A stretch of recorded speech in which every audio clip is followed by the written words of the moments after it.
guys, my name is Lee Nyaga. I'm born again. Welcome to Chambua na Misho. It's new season in a new dimension. We have to learn the word of God from the beginning to the end.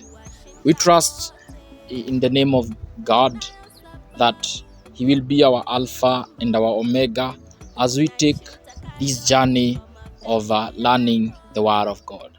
Thank you.